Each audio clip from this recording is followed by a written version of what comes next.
Jonathan, so good to see you today. And great to see you, Stan. yeah, and talk about what we're going to be doing in October. So this is something we've been working on for a while, the GCRIS meeting, Yeah. and sort of this whole idea that, you really kind of put forth on this Biotech 2.0. How does that fit into the agenda and what we're doing at the GCRIS meeting? I think even this year with the latest acquisitions, it's really exciting how pharma is really embracing early stage, and we have a place where people can interact and funders can start to look at ideas early.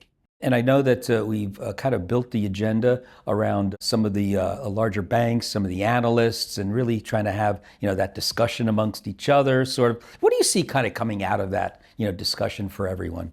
Rarely do different analysts and banks get to interact together. And I think it builds community, but it also helps the early stage companies who are challenged with finding sponsorship and support. It offers them a way to get pull-through access to some of the bigger banks.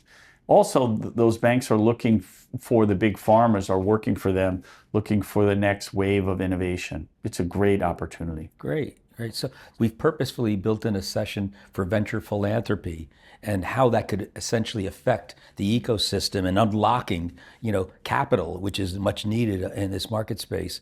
Early ideas, and we've seen cuts in academic funding. It's really a huge need for philanthropy to step in. But philanthropy wants to see execution, wants to see that their money's being spent well. So I think this is a new area where there's huge amounts of capital that can be put towards important needs, and also the use of business skills to develop things faster than a normal philanthropy would. There's huge gaps in funding for academics and even for early stage biotechs who have come along. We're going to see family offices moving more into that space.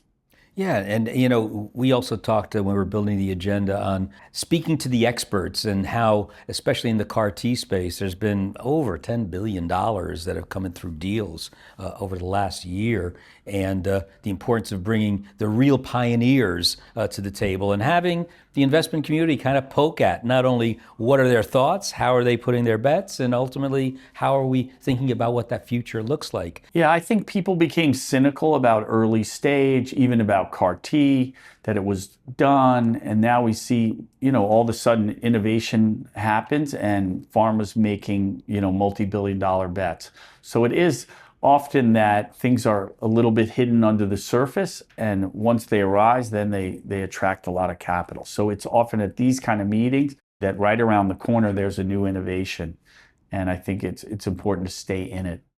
And the last session we put together is really kind of an eyeball to the future. We're having a representative from the CZ BioHub talk about the Billion Cells project and sequencing. Do you think the investors want to hear about that? Absolutely, and we need to keep being pioneers and not being afraid of reaching a little bit. So I also think that AI is going to converge, so that we're going to see, people are skeptical, oh, AI really isn't doing that much.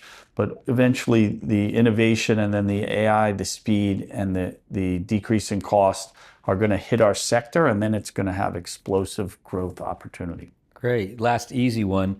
Tell us about being in New York in October. Yeah, it's beautiful. Welcome to New York. The New York Athletic Club is an iconic place. Great. Thanks so much, Jonathan. Okay, thank you.